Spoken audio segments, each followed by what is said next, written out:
Next, we are going to see Kriya. Kriya or Shuddhi Kriya is called as cleansing process in English. So, today we are going to learn the most known practice of yoga worldwide, that is Kapalbhati. Kapalbhati is considered as frontal brain cleansing. It is also good, or it is also known as frontal passage cleansing, nasal passage cleansing.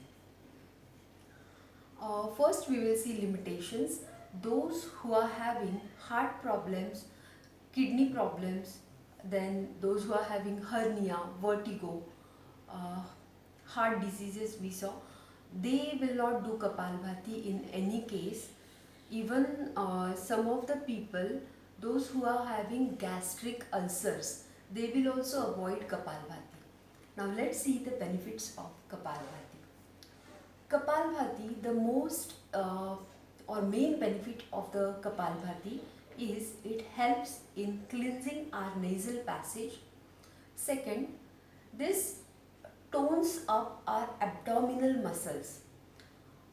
It helps in triggering uh, the motions, peristaltic motions of the tissues present in the internal lining of the intestine, thus also helps in digestion. This is the secondary benefit of Kapalbhati. Kapalbhati helps cure asthma, sinusitis and any issues related with bronchial cavity like bronchitis, chronic asthma. It helps in that. Kapalbhati is always done after asana and before pranayama. So now I'll teach you how to do Kapalbhati. For Kapalbhati, Kapalbhati in English is called frontal brain cleansing or forceful exhalation. For Kapalbhati, you have to exhale and contract abdominal muscles simultaneously. Like you contract abdominal muscles, exhale.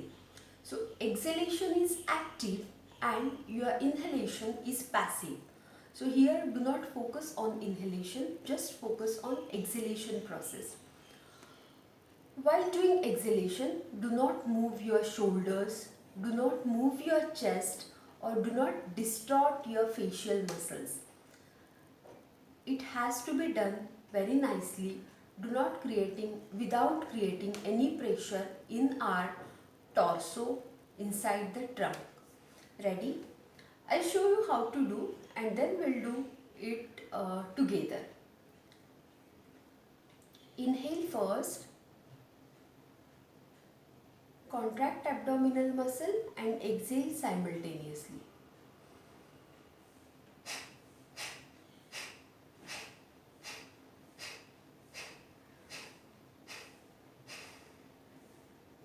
Exhale completely and remain passive. Beginners to start with can start with the 20 strokes initially. Inhale, start.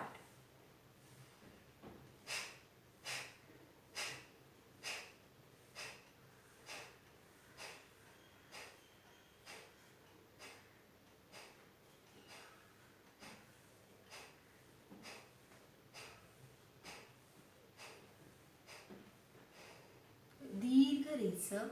Resak means exhalation. Exhale completely and relax.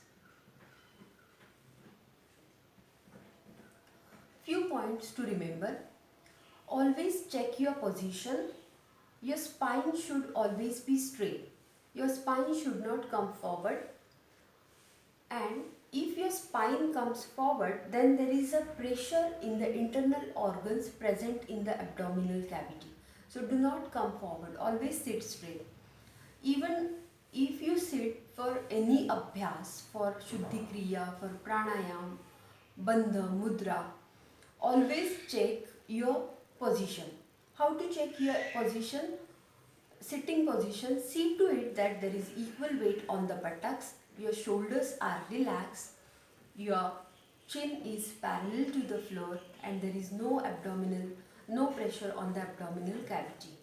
And whenever you do Gyan Mudra, your hands have to be like this. It should not be stretched, creating pressure. It is like this and kept on the knee. You can keep it like this according to your body structure if you feel relaxed like this, or you can simply keep like this. Ready? Now we will do next abhyas, which is pranayam. Namaskar.